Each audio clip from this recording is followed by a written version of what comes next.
Berdiri. Selamat pagi, selamat datang Bapak Ibu, Saudara terkasih. Kita akan memulai ibadah kita. Sebelum kita memulai, mari kita persiapkan hati pikiran kita. Kita mau buka hati dan pikiran kita. Kita mau menerima hadirat Tuhan.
Pertolongan kepada kita dalam ibadah ini dimulai hanya dalam nama Tuhan yang menjadikan langit dan bumi, yang memelihara kesetiaannya sampai selama-lamanya dan tidak pernah meninggalkan perbuatan tangannya. Kasih karunia Tuhan Yesus Kristus di dalam kasih Allah Bapa dan pertolongan Roh Kudus boleh menaungi saudara sekalian. Mari kita berdoa. Kami mengucap syukur kepadamu ya Tuhan, kalau di hari pertama dalam minggu ini dan di minggu pertama dalam bulan ini, kami boleh kembali menyerahkan seluruh hidup kami kepadamu. Roh, jiwa dan tubuh kami serahkan ke dalam bentukanmu ya Bapa. Dan saat ini kami mau menyembahmu, kami mau memujimu, kami mau mendengar hukum-hukummu. Dan sepanjang ibadah ini kami yakin hanya Roh Kudus yang hadir di tengah-tengah kami, dan kuasa-Mu hadir, bahkan damai sejahtera-Mu yang melampaui akal manusia. Kasih karunia Tuhan Yesus Kristus dan Roh Kudus yang akan menaungi seluruh hati dan pikiran umat-Mu di tempat ini. Bahkan kalau ibadah ini disertai dengan sakramen perjamuan kudus, biarlah itu semua boleh berkenan di hadapan-Mu dan memuliakan nama-Mu, terlebih boleh menjadi berkat bagi seluruh jemaat-Mu. Terima kasih Tuhan, kami serahkan keseluruhan ibadah ini hanya dalam tangan pengasihan-Mu. Di dalam nama Tuhan Yesus Kristus kami berdoa. Masih tetap bangkit berdiri. Kita akan mengucapkan pengakuan iman rasuli kita. Marilah kita bersama dengan umat Allah di segala tempat dan zaman mengucapkan pengakuan iman rasuli kita. Aku percaya pada Allah, Bapa yang Maha Kuasa, Khalik langit dan bumi. Aku percaya pada Yesus Kristus, anaknya yang tunggal Tuhan kita, yang dikandung dari Roh Kudus, lahir dari anak darah Maria, yang menderita di bawah pemerintahan Pontius Pilatus, disalibkan, mati dan dikuburkan, turun ke dalam kerajaan maut, pada hari yang ketiga bangkit pula dari antara orang mati, naik ke surga, duduk sebelah kanan Allah, Bapa yang Maha Kuasa, dan akan datang dari sana untuk menghakimi orang yang hidup dan yang mati. Aku percaya pada Roh Kudus, gereja yang kudus dan am, persekutuan orang kudus, pengampunan dosa, kebangkitan daging, dan hidup yang kekal. Amin. Bacakan nats pembimbing kita yang terambil dari 1 Petrus 3 ayat yang ke-7. Mari kita baca bersama. Demikian juga kamu, hai suami-suami, hiduplah bijaksana dengan istrimu sebagai kaum yang lebih lemah. Hormatilah mereka sebagai teman pewaris dari kasih karunia, yaitu kehidupan, supaya doamu jangan terhalang. Jemaat, kami persilakan untuk duduk kembali. Sebagai anak-anak Tuhan, kita menyadari bahwa kita tidak sempurna. Kerap kali kita masih melakukan hal yang kurang berkenan di hadapan Tuhan, baik perkataan, hati, pikiran kita, maupun perbuatan kita. Oleh karena itu, marilah kita bersama secara pribadi mengaku dosa kita dan memohon pengampunan dari Tuhan. Mari kita berdoa.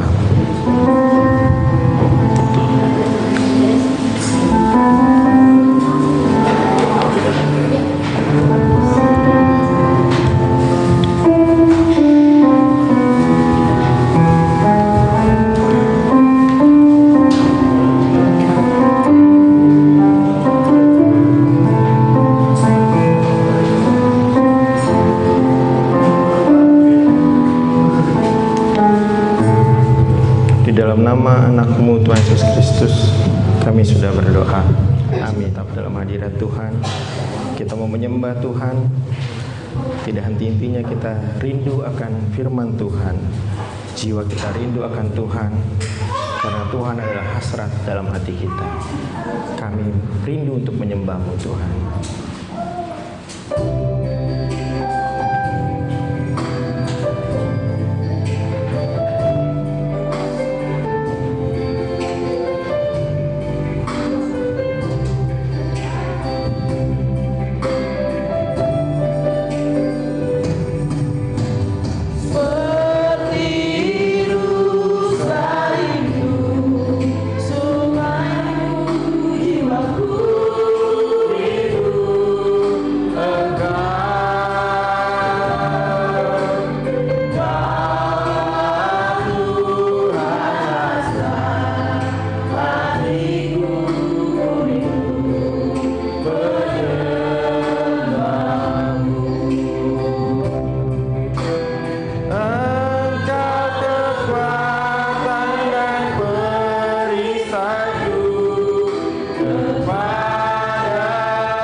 Kami kaum pria menyaksikan lagu pujian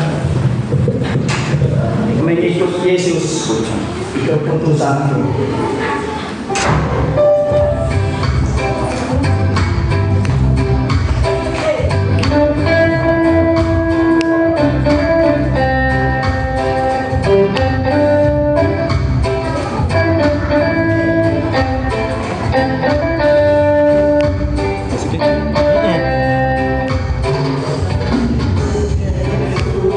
Keputusanku mengikut Yesus, keputusanku mengikut Yesus, keputusanku. Ku tak ikat, tetap ikut walau sendiri. Ku tetap ikut walau sendiri. Ku tetap ikut walau sendiri. Ku tak ikat, musik.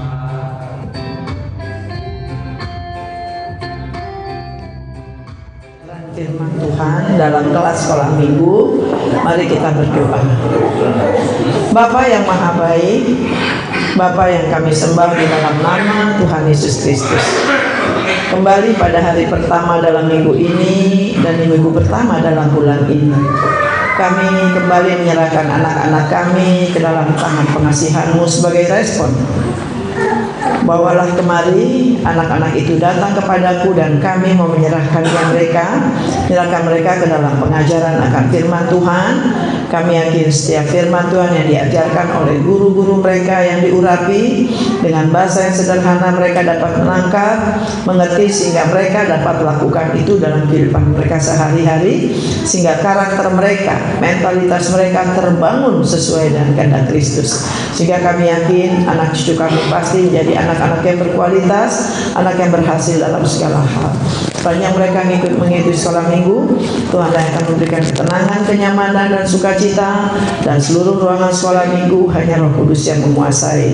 Tuhan sudah mengurapi guru sekolah minggu yang akan mengajarkan mereka. Di dalam nama Tuhan Yesus Kristus kami serahkan kelas sekolah minggu ini ke dalam tangan pengasihan-Mu. Haleluya, amin. Menggenapi firman Tuhan, agar setiap rencana dan karya Tuhan akan ada di dalam hidup kita.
Ada sukacita?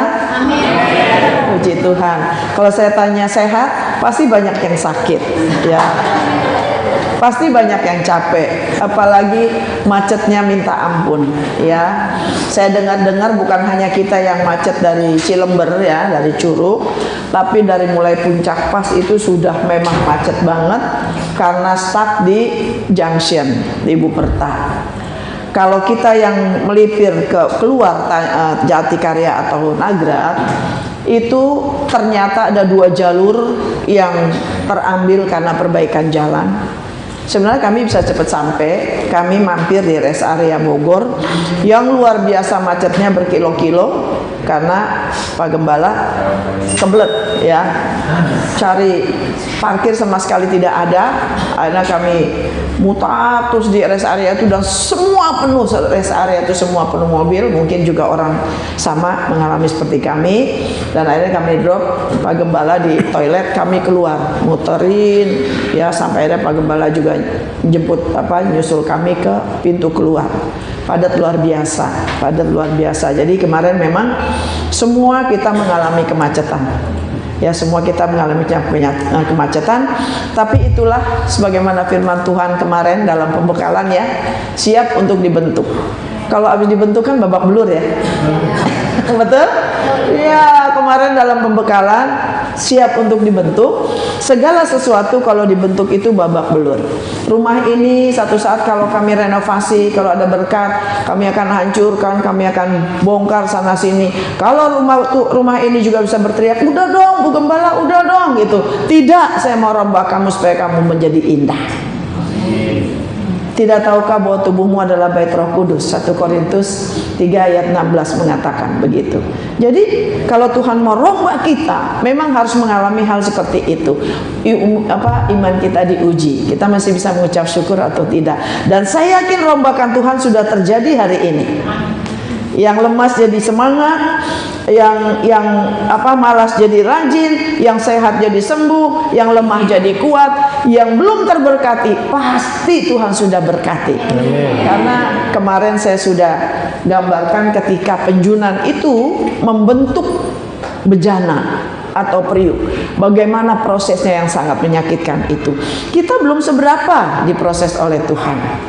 Ya, jadi walaupun hari ini tema dari sinode suami yang mengasihi dan menghormati istri, bacaan kita Hosea 1 ayat 2-9, di dalamnya kita akan melihat memang ada proses seperti itu, sebagaimana yang sudah saya buat dalam pendahuluan ini.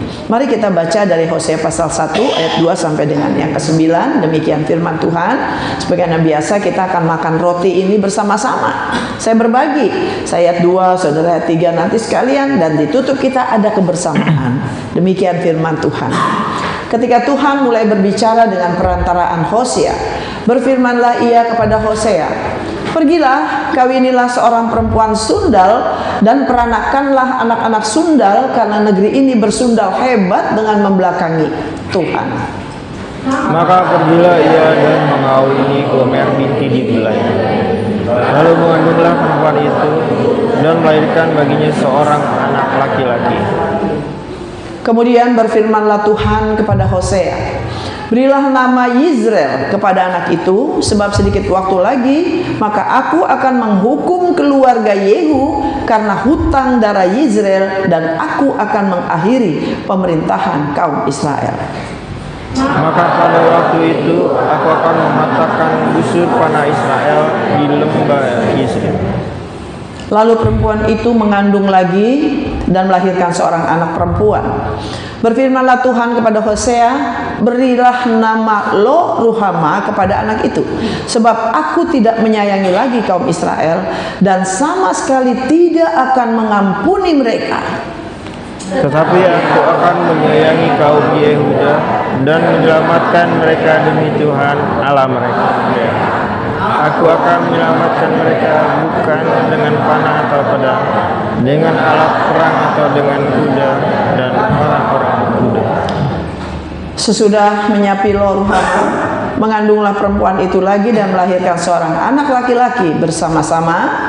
Lalu berfirmanlah ia, berilah nama Lo Ami kepada anak itu, sebab kamu ini bukanlah umatku, dan aku ini bukanlah Allahmu. Sedemikian jauh pembacaan firman Tuhan. Tentunya kita yang berbahagia adalah kita yang dapat mengerti dan memahaminya, terlebih kita yang dapat menerapkan dalam hidup kita sehari-hari.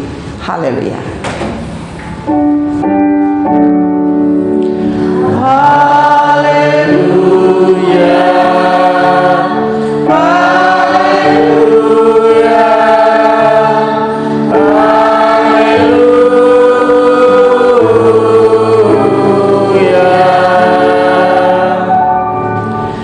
Ya, saudara kekasih dalam Tuhan, dalam perjalanan kehidupan orang percaya bersama Tuhan, tentunya kita menyadari lebih banyak yang kita lakukan suka-suka kita daripada suka-suka Tuhan, bukan?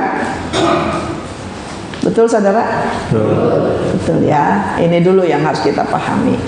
Nah, di sini dalam bacaan ini satu firman Tuhan yang sangat luar biasa. Betapa seorang nabi besar disuruh Tuhan untuk menikahi perempuan sundal. Artinya kalau dalam konteks Indonesia ya pelacur lah, katakan seperti itu. Jadi bukan menikah, diawali untuk mengkhotbahi para pelacur ketika itu. Bahkan suruh menikah.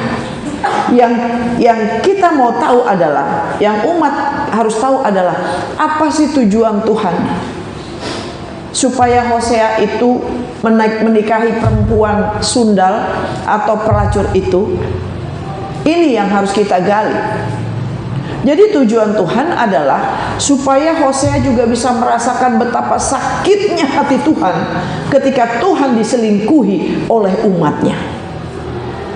Dan dosa di sini yang akan dibahas dalam bacaan kita tadi ini adalah dosa rohani, di mana umat Tuhan atau bangsa Israel ketika itu sudah banyak selingkuh kepada kuasa dunia.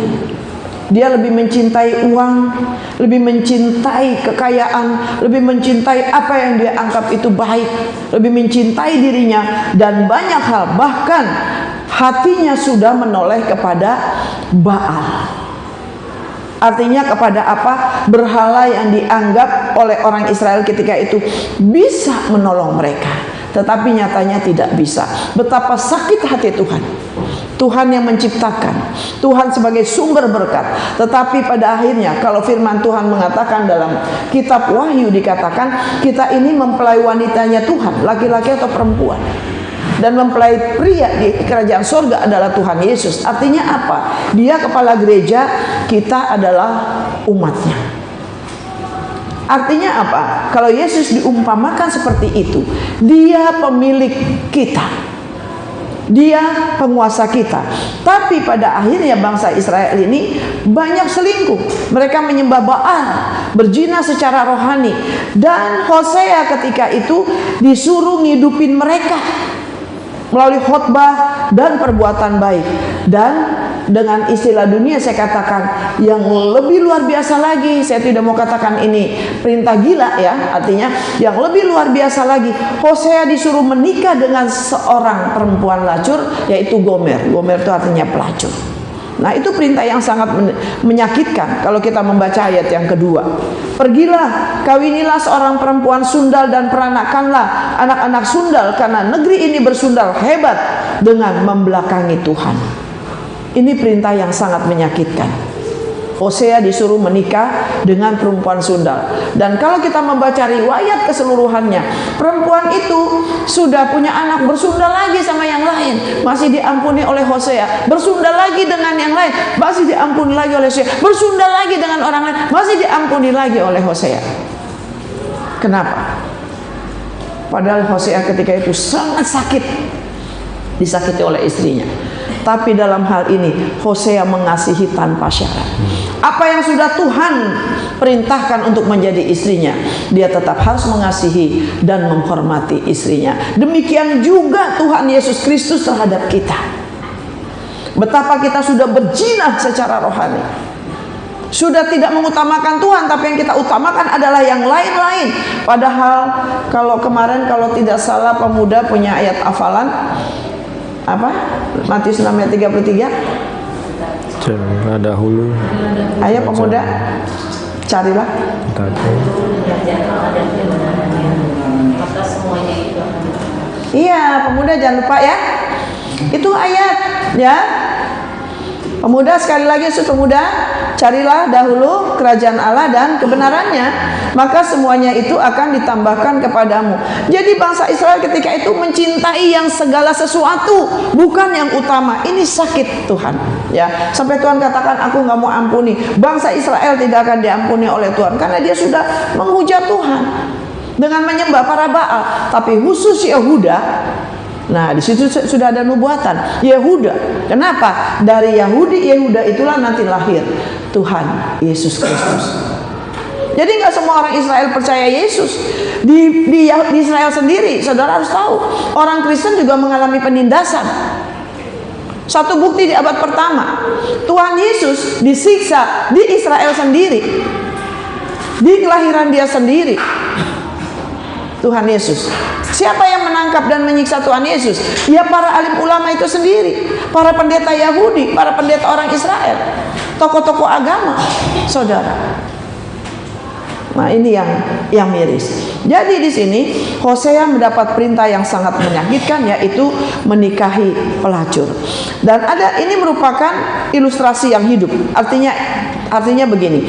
Hosea bukan saja disuruh khotbah, tapi disuruh alamin sendiri betapa sakitnya hati Tuhan ketika mengalami istrinya selingkuh lagi, punya anak lagi, selingkuh lagi berkali-kali. Kalau kemarin Pak Gembala di depan bilang pengampunan itu berapa? 70 kali 7, bukan kali 7 ya, itu 490. Tapi ada kalinya, tak terbatas. Inilah Hosea sanggup mengasihi istri tanpa syarat karena itu adalah perintah Tuhan. Jadi suami yang mengasihi dan menghormati istri itu adalah perintah Tuhan. Kalau kita melihat di 1 Petrus pasal yang ketiga, hai suami-suami, coba buka 1 Petrus pasal 3. Ayatnya yang keberapa itu? Buka aja mulai ayat 1.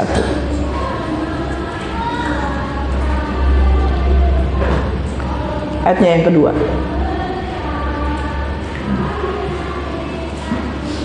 Oh, ayat 1 ya.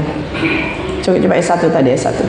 Demikian juga kamu, hai istri, tunduklah kepada suamimu, supaya jika ada di antara mereka yang tidak taat pada firman, mereka juga tanpa perkataan dimenangkan oleh kelakuan istrinya. Coba lagi ada istri. Terus.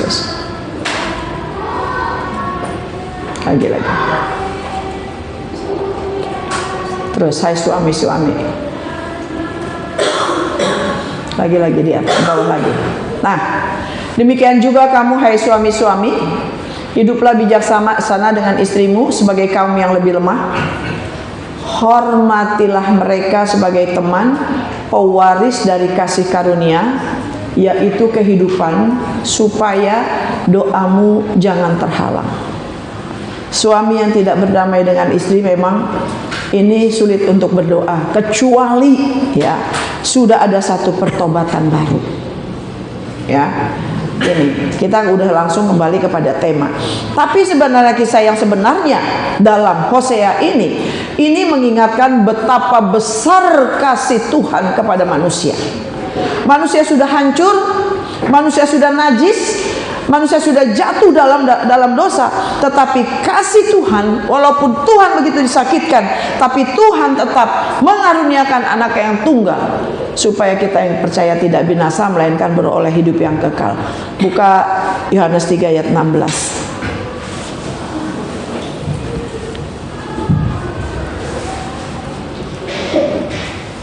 Karena begitu besar kasih Allah akan dunia ini, sehingga ia telah mengaruniakan anaknya yang tunggal, supaya setiap orang yang percaya kepadanya tidak binasa, melainkan beroleh hidup yang kekal.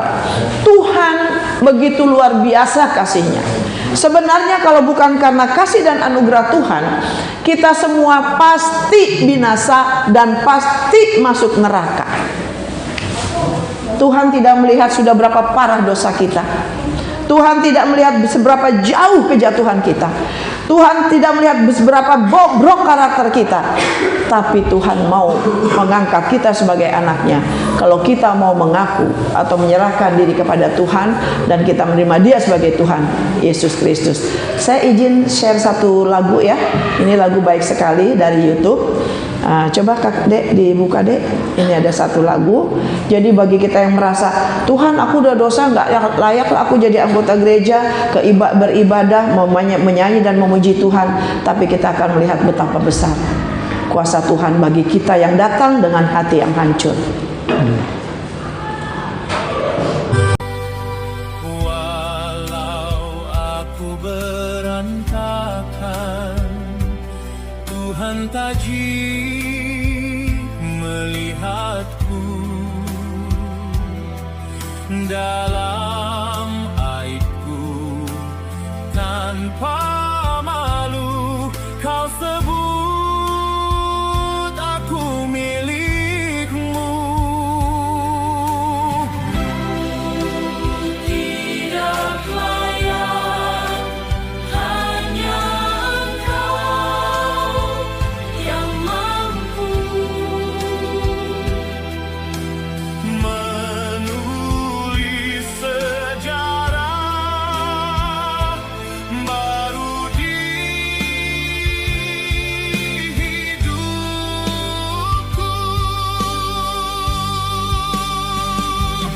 Tuhan Yesus, tolong aku, meski aku sudah hancur. Tuhan Yesus, tolong aku, kuduskan dengan darah-Mu. Aku percaya Tuhan Yesus sang pulihkan. Ambil dosaku, ambil takutku, ambil sakitku, ambil semua yang busuk ini. Buat hatiku baru lagi, tahirkan pelayananku dalam kasih-Mu. Aku berserah, aku menyerah, aku habis di sini. Jika Tuhan tidak menolongku, jangan biarkan aku terhilang. Genggam aku dengan rahmat-Mu.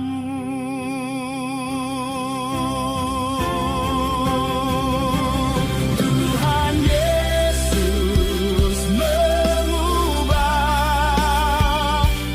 sejarah di hidupku.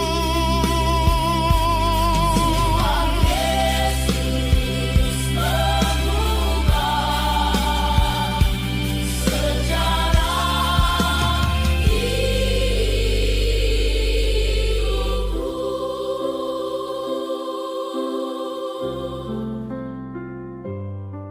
Ya, pujian ini karangan Pendeta Andi Simon. Dia gereja EHS Balikpapan.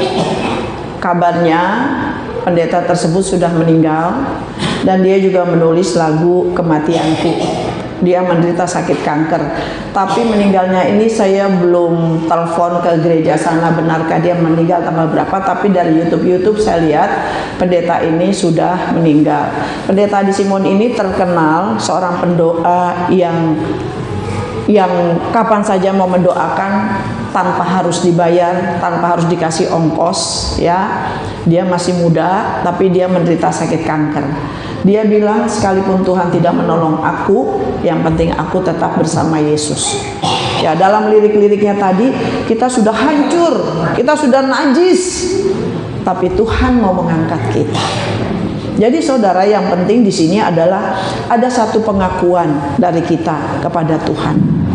Seorang istri yang mungkin sudah terlalu banyak ya kesalahan menurut sang suami tidak bisa berkata, udah cukup sampai di sini, kamu pakai kamu, aku pakai kamu, karena istri bukan baju.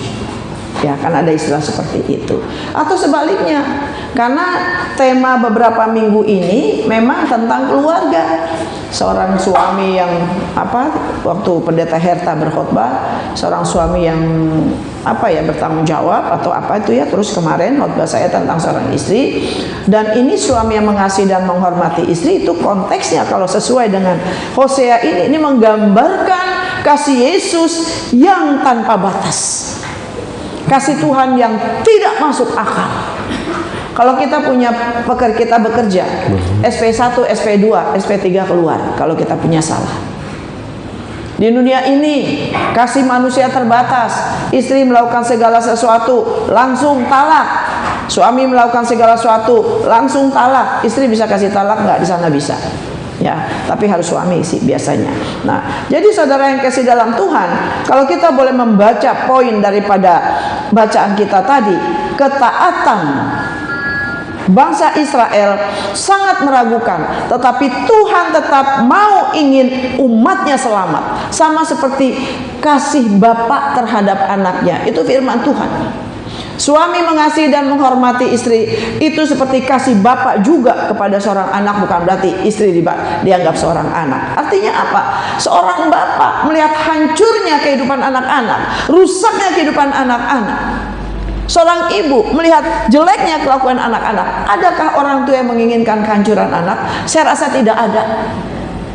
Kalau ada cerita malin kundang itu mungkin kebablasan. Pernah dengar cerita malin kundang? Ya, itu mungkin kebablasan. Tapi itu tidak bisa kita pakai sebagai orang tua Kristen untuk mengutuk anak. Ya, Tuhan Yesus tetap membuka jalan keluar buat kita. Sekalipun dosa kita merah seperti kirmizi, kotor, aib tadi kata pujian tadi, menjijikan, tapi Tuhan mau membuka tangannya lebar-lebar. Asalkan 1 Yohanes 1 ayat 9 mengatakan, buka.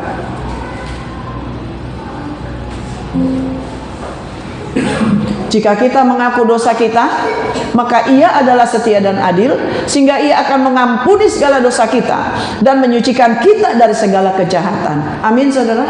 Amin. Saudara yakin sudah diampuni dosanya? Amin. Api unggun bukan asal-asalan, saudara. Pujian sekolah minggu yang selalu nyanyikan, Tuhan angkat dosaku dan buang ke laut. Biur. Kalau buang ke laut bisa aja hidup lagi, saudara. Tapi lambang api, saudara, itu mematikan. Makanya neraka dipakai kata api yang menghanguskan, api yang sangat menyakitkan. Kalau kita sudah bakar segala dosa kita, segala perselingkuhan kita di hadapan Tuhan. Arti selingkuh ini masalah rohani nih, dosa rohani, saudara. Kita sudah bakar kepada Tuhan. Pemberontakan kita sudah kita bakar di hadapan Tuhan di api itu. Itu bukan asal-asalan. Anak-anak mulai sekarang belajar takut akan Tuhan dan hormati ayah ibumu supaya engkau berhasil hidupmu, supaya engkau baik keadaanmu, supaya panjang umurmu. Istri-istri tetap takut akan Tuhan. Khotbah saya minggu lalu dari Amsal. Kalau saya perdalam, saya katakan pernah, itu menjadi seminar 3 bulan karena ayat per ayat saya perdalam sebagai bahan seminar. Tapi secara garis besar, istri yang cakap siapakah yang punya? Tentunya suami yang takut akan Tuhan. Dan para suami, jangan pernah dengan kata-kata memberikan ketawaran hati kepada istri dan anak.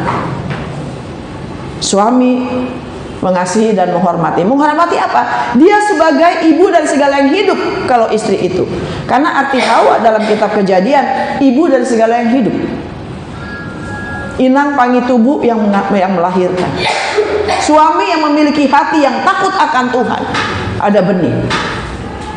Jadi sesungguhnya Sesubur-suburnya istri, kalau suami tidak takut akan Tuhan, itu pasti masih ada penghalang. Dan sebaik-baiknya suami juga, kalau istri tidak takut akan Tuhan, itu juga akan memperlambat berkat. Tuhan mau supaya keduanya menyatu. Sama seperti antara kita dengan Tuhan. Tuhan sudah begitu mengasihi, tapi kita tidak menghargai kasih Tuhan. Tidak ada respon yang baik. Dalam khotbah Pendeta Junius di malam MPD dan sekaligus kebaktian keluarga, Salomo mengalami tepuk sebelah kanan. Dia puji-puji perempuan yang bukan istrinya, yang cantik. Ya, dia sendiri punya istri 1.000, 700 istri resmi, 300 gundik, saudara.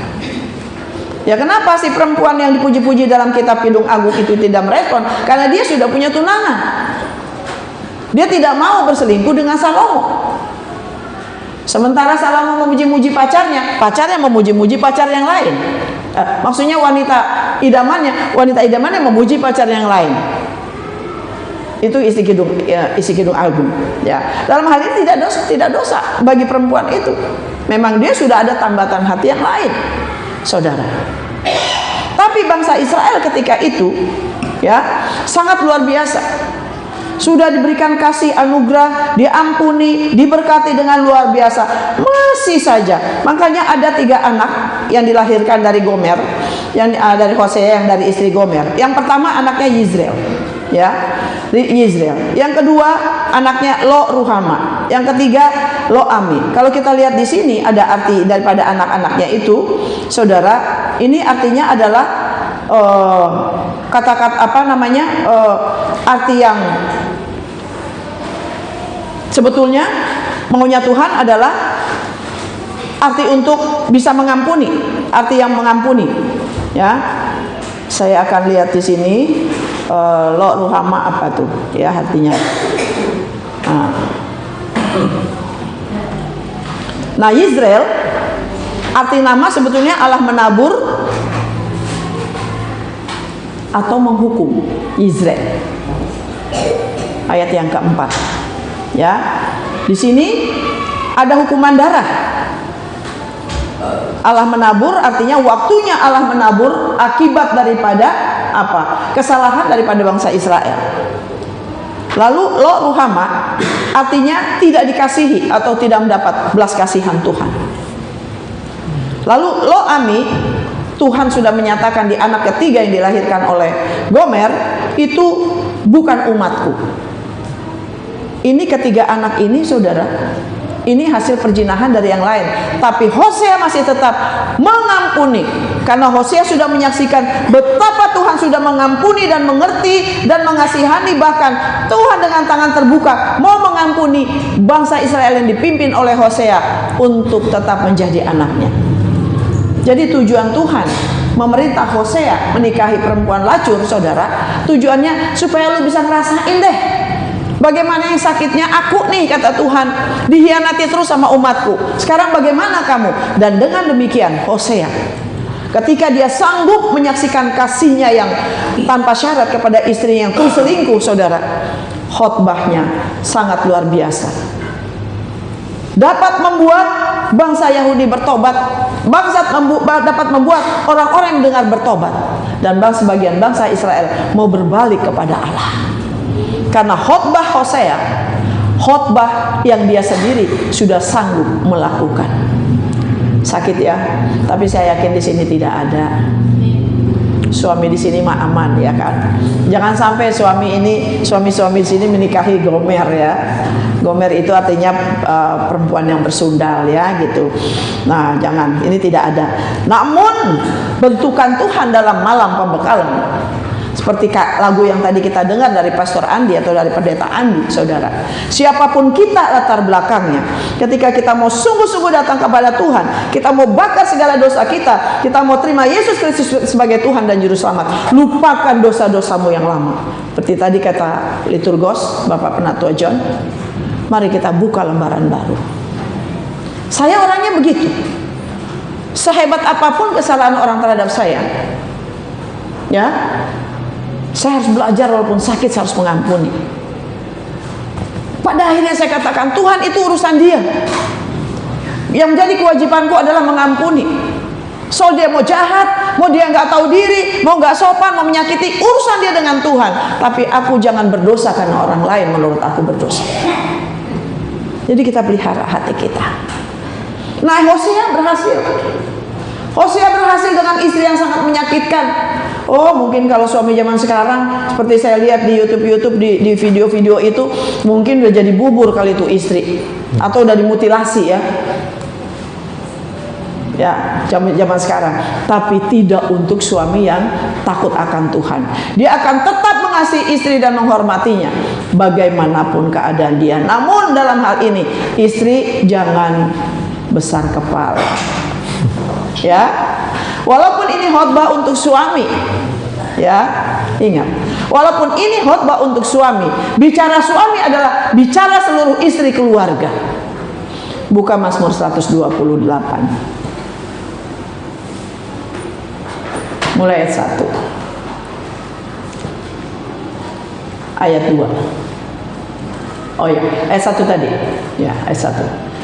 Nyanyian ziarah, Mazmur ini tulisan Raja Daud. Berbahagialah setiap orang yang takut akan Tuhan, yang hidup menurut jalan yang ditunjukkannya. Ini firman untuk satu keluarga. Kenapa satu keluarga? Kalau kita boleh melihat ayat 4, coba lihat ayat 4. Oh bukan, Mazmur 128. 28. Mazmur 128 ya, bukan 130.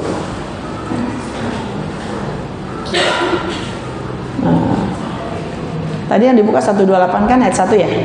Oke, ini ayat 4 nih. Sesungguhnya demikianlah akan diberkati orang laki-laki yang takut akan Tuhan. Bapak, suami, pria yang takut akan Tuhan pasti akan memiliki keluarga. Setiap yang menjadi anggota keluarga, baik istri maupun anak-anak, pasti dia takut akan Tuhan. Karena suami adalah komandan. Saya bersyukur keluarga kita, keluarga yang utuh, bapak, ibu, anak takut akan Tuhan. Ini berasal dari laki-laki yang takut akan Tuhan. Karena tema dalam perikop Mazmur 128 itu temanya adalah berkat atas keluarga. Jadi dalam keluarga itu ada anak, ada istri. Bahkan akibat daripada suami yang takut akan Tuhan, yang memiliki kasih tanpa batas terhadap suami, istri dan anak-anak. Coba lihat ayatnya yang kelima.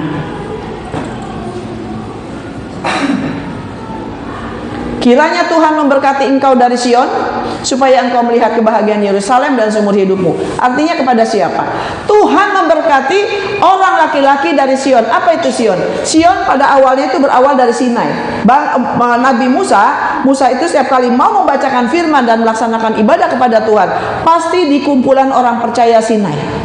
Perjanjian baru ke Sion, itulah Bukit Sion sekarang Israel. Bukit Sion, itulah Yerusalem sekarang. Nah, Yerusalem dikenal sebagai pusat ibadah, tempat berkumpulnya orang-orang percaya. Nah, Sion dalam konteks masa kini apa? Adalah gereja, tempat persekutuan orang-orang percaya memuji dan memuliakan nama Tuhan. Dan itu masuk ke dalam ikrar kita kepada Tuhan dalam pengakuan iman rasuli. Ya, ini sudah janji kita kepada Tuhan. Kalau kita tidak langgar ya kita harus minta ampun kepada Tuhan kalau selama ini kita melanggar.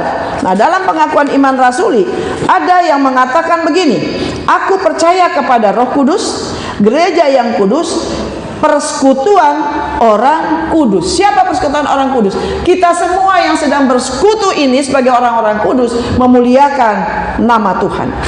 Dan kita percaya ada pengampunan dosa. Tuhan sudah membakar dosa-dosa saudara. Amin. Dan kita percaya ada kebangkitan daging. Artinya ketika kita sudah mati kelak walaupun sudah jadi debu, tapi satu saat kita akan dibangkitkan dalam rupa yang sama, cuma dalam tubuh yang dimuliakan yang sudah tidak menjadi abu lagi. Saudara nanti di surga bentuknya sama, mukanya sama, nih kita saling kenal. Ya, Bapak Pael mukanya nggak berubah, mungkin tambah ganteng di surga, ya kan? Inang Hasibuan juga, Mama Deborah juga sama, mungkin lebih cantik nanti di surga, ya kan? Karena tubuh yang sudah dimuliakan semua cantik, semua ganteng, ya. Yang kita mau kejar adalah kebangkitan ini, saudara. Kapan waktunya? Ketika kita masih hidup, mari kita lakukan kesetiaan kepada Tuhan. Karena kalau sudah di akhirat, sudah tidak ada waktu. Hidup kita itu sempit. Kalau nyampe 70-80, kalau enggak, kita mau kemana matinya, saudara? Ada satu pujian yang Pendeta Andi juga ciptakan, Hari Kematianku. Kayaknya sebelum hari kematiannya, dia cancer, dia ciptakan lagu Hari Kematianku. Di YouTube ada sih, tapi saya harus buka. Ya, saya harus buka. Itu lagunya menyentuh banget. Di mana segala sesuatu dia tinggalkan. Yang ada dia hanya bersama Tuhan. Kekayaan apa semua dia tinggalkan, semua sanak saudara dia tinggalkan, dia hanya bersama dengan Tuhan, saudara. Saya sangat tersentuh dengan lagu itu. Tapi nanti akan saya cari ya, saya akan bagikan pada saudara. Jadi Pastor Andi, Pendeta Andi sebelum meninggal itu dia menulis satu pujian Hari Kematianku, dan ini sangat menyentuh, menyadarkan orang supaya tidak bermain-main selama dia hidup. Jangan bermain-main dengan Tuhan. Nah, akhirnya saudara, kalau kita melihat kasih Tuhan yang tidak masuk akal ini yang sangat luar biasa ya. Jadi untuk kita sekarang ini, apa yang kita sudah komitmenkan kepada Tuhan itu bukan main-main. Itu sungguh-sungguh. Anak-anak, dosamu sebesar apapun, pemberontakanmu sebesar apapun terhadap manusia dan terhadap Tuhan, Tuhan sudah mengampuni. Kita imani ketika kita api unggun, kami sudah doakan, Tuhan sudah mengurapi. Engkau pasti punya kekuatan untuk tidak mengulangi lagi. Karena bertobat, jangan berbuat dosa lagi. Bapak, Ibu, Saudara semua, apa yang kita sudah yakini, segala dosa kita dari sekecil-kecil sampai sebesar-besarnya sudah dihapuskan, sudah dibakar dalam nama Tuhan Yesus Kristus. Dia tidak akan tumbuh lagi. Karena yang ada sekarang dalam diri kita hanya Roh Kudus. Roh Kudus membawa kita kepada satu keinginan untuk memuliakan Tuhan. Walaupun sulit tapi bisa, saudara. Tapi jangan menolak bentukan Allah. Tiap hari kita dibentuk melalui persoalan hidup. Iman kita diuji, masih setia nggak sama Tuhan, masih setia nggak sama istri, masih setia nggak sama suami, masih setia sayang nggak sama anak. Tiap hari iman kita diuji, iman kita diuji. Bahkan sampai pada akhirnya kita akan menjadi pemenang. Sampai garis akhir, aku tetap memelihara iman. Jadi saudara yang kasih dalam Tuhan, untuk merespon kasih Tuhan yang luar biasa, yang dalam hal ini digambarkan melalui pribadi Hosea, yang begitu mengasihi dan menghormati istrinya, yang hancur itu, yang aib itu, yang jijik itu, yang najis itu, Hosea bisa mengampuninya. Dan itu adalah gambaran daripada kasih Tuhan. Jadi saudara yang kekasih dalam Tuhan, coba buka 1 Petrus 2 ayat 10.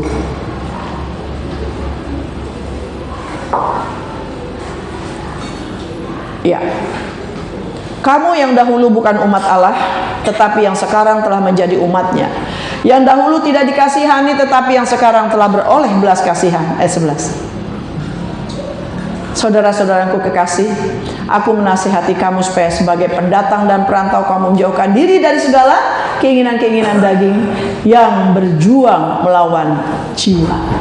Sebenarnya kita sih inginnya mau memuliakan Tuhan, tapi selalu ada power encounter, ada adu kekuatan. Maunya aku sih begini, tapi jiwa yang sudah dikuasai Roh Kudus ini maunya memuliakan nama Tuhan. Disinilah kita berjuang. Ya, kalau tadi bangsa Israel dikatakan aku tidak mengasihani, ya, tetapi Hosea sanggup sebagai suami mengasihani istrinya yang sudah begitu najis, aib dan kotor. Kenapa? Karena Hosea punya Roh Tuhan. Dia sudah mengerti betapa sakitnya Allah ketika disakiti oleh umat Tuhan. Dan dia bisa menyadari, Tuhan, aku juga bisa. Aku harus bisa. Dan pada akhirnya kehidupan Hosea itu dipulihkan oleh Tuhan. Karena apa? Karena kesetiaannya menghormati rumah tangga yang Tuhan perintahkan untuk dia lakukan, berumah tangga dengan seorang yang pelacur. Jadi saudara yang kasih dalam Tuhan, pertanyaannya begini, kalau Tuhan saja mau,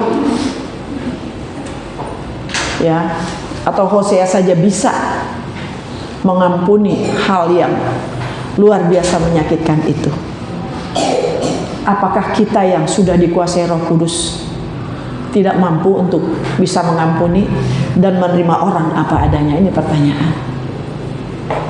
Tapi mari kita akan jawab bersama.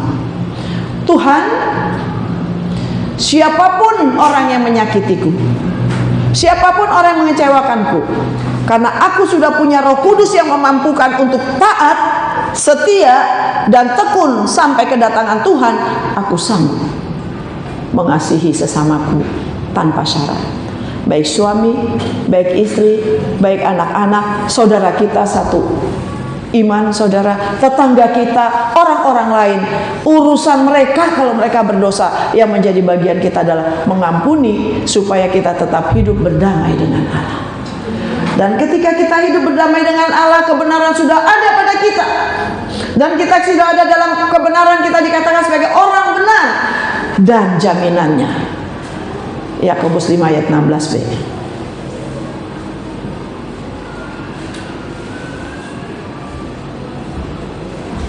Mari kita baca bersama Yakobus 5. Oke. 1, 2, 3. Karena itu hendaklah kamu saling mengaku dosamu dan saling mendoakan supaya kamu sembuh. Doa orang yang benar bila dengan yakin didoakan sangat besar kuasanya. Amin. Amin. Mau saling mengampuni? Amin. Tuhan Yesus sudah lebih dahulu mengampuni kita yang kotor dan jahat ini. Lagu tadi sangat menggugah saya. Kita sudah hancur, kita banyak aib, kita kotor, kita rusak.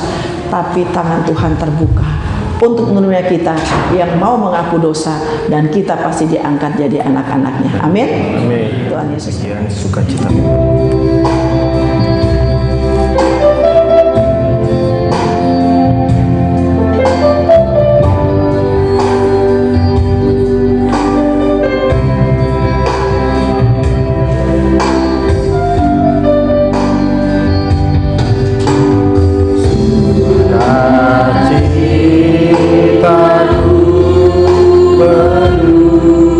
Tuhan, urapi anak-anaknya yang melayani sakramen perjamuan kudus. Berkati mereka, kuduskan mereka, dan mereka layak melayani sakramen perjamuan kudus. Dalam nama Tuhan Yesus Kristus. Amin.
Memakan roti dan yang adalah tubuh Kristus. Silakan saudara boleh membaca daripada roti saudara. Kalau saya bermasmurlah bagi Allah kita dengan kecapi. Mazmur 147 ayat 78. Roti di sebelah kanan tangan saudara. Sebelum kita memakannya, dengarkanlah firman Tuhan. Sebab apa yang telah kuteruskan kepadamu telah aku terima dari Tuhan, yaitu bahwa Tuhan Yesus pada malam waktu ia diserahkan mengambil roti, dan sesudah itu ia mengucap syukur atasnya. Ia memecah-mecahkannya dan berkata, inilah tubuhku yang diserahkan bagi kamu.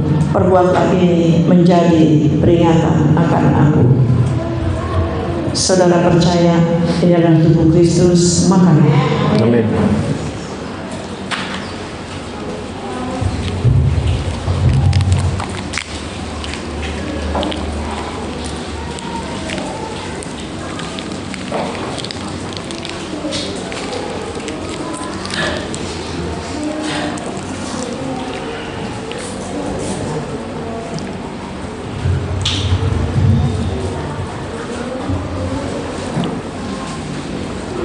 sebelum kita sama-sama meminum anggur ini, dengarkanlah firman Tuhan.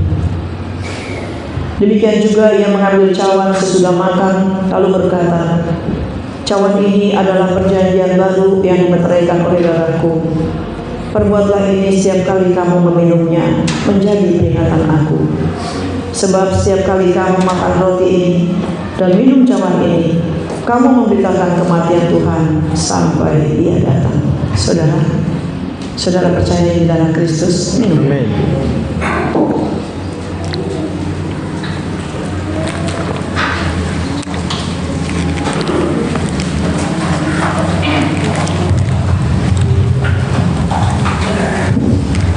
Kita menyanyikan pujian.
Untuk persekutuan oleh tubuh dan darah-Mu di dalam tubuh dan darah kami.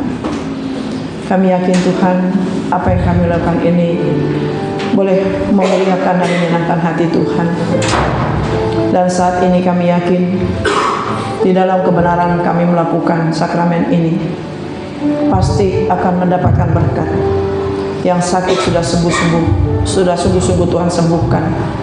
Yang berdosa sungguh-sungguh Tuhan sudah ampuni dosanya dan Tuhan pulihkan. Yang lemah sungguh-sungguh Tuhan kuatkan. Yang berkekurangan sungguh Tuhan cukupkan. Dan yang masih bergumul Tuhan memberikan kemenangan untuk mendapatkan jalan keluar. Terima kasih untuk persekutuan tubuh dan darah-Mu yang telah menyatu dengan tubuh dan darah kami. Terima kasih Bapa di surga. Dalam nama Tuhan Yesus Kristus kami berdoa dan mengucap syukur. Amin. Silakan duduk saudara.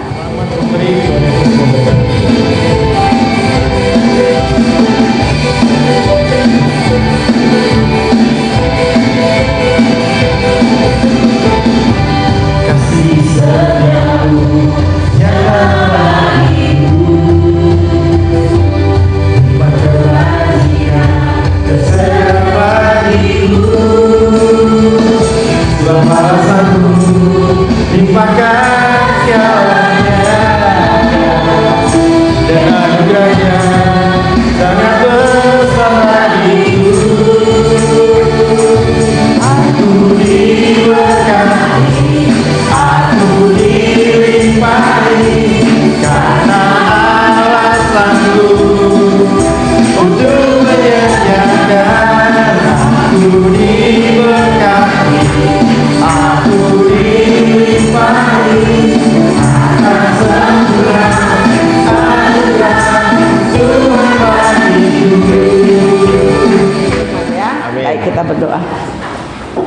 Tuhan Yesus, terima kasih untuk ibadah pada hari ini.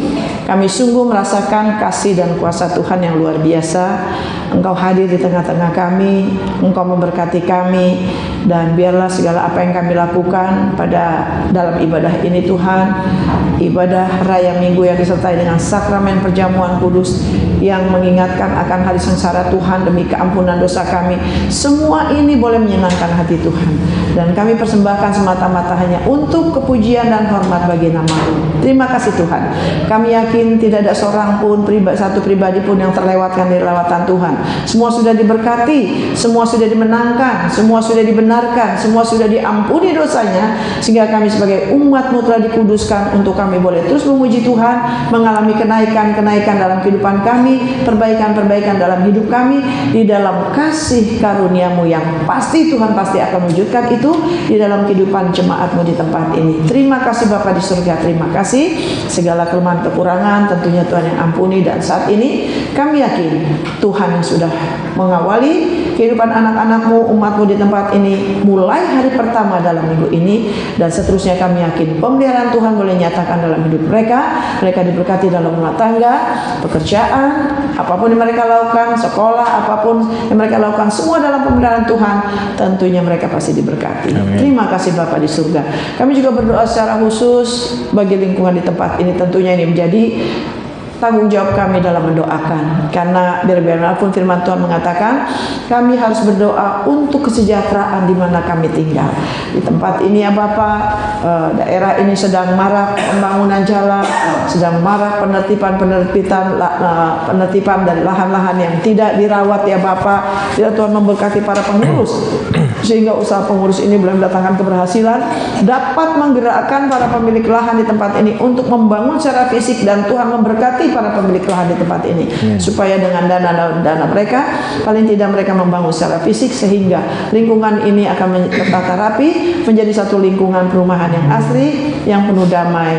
Dan kami yakin juga kalau di tengah-tengah lingkungan ini ada gereja-Mu di tempat ini, biarlah gereja ini juga boleh menjadi saksi dan berdampak bagi lingkungan sekitar ya Bapak. Bahkan kami yakin Tuhan, untuk lingkungan ini dipenuhi oleh orang-orang yang mau menyembah Tuhan. Amin. Terima kasih Bapa di surga, supaya sebagaimana janji Tuhan, rancangan Tuhan adalah rancangan damai sejahtera, bukan rancangan kecelakaan, tapi hari esok penuh harapan. Dan itulah yang Tuhan sudah janjikan untuk lingkungan di tempat ini, bagi warga yang akan menghuni di tempat ini.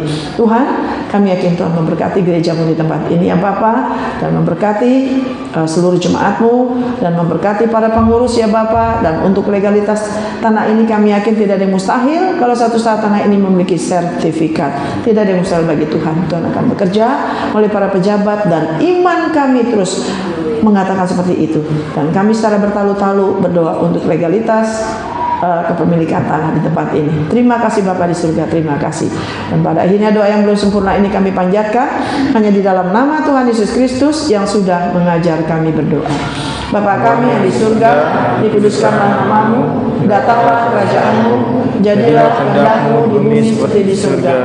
Berikanlah kami pada hari ini makanan kami yang secukupnya, dan ampunilah kami akan kesalahan kami, seperti kami juga mengampuni orang bersalah kepada kami.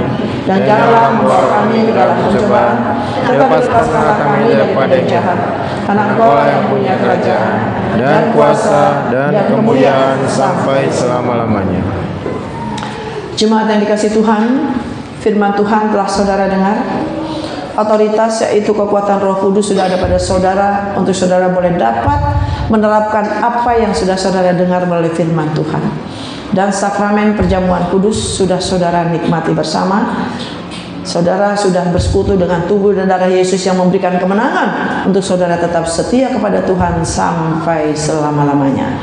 Sekarang kembalilah ke dalam kehidupanmu sehari-hari dan laksanakan firman Tuhan, supaya hidupmu memuliakan nama Tuhan, diberkati atau berbahagia di bumi sama seperti di surga.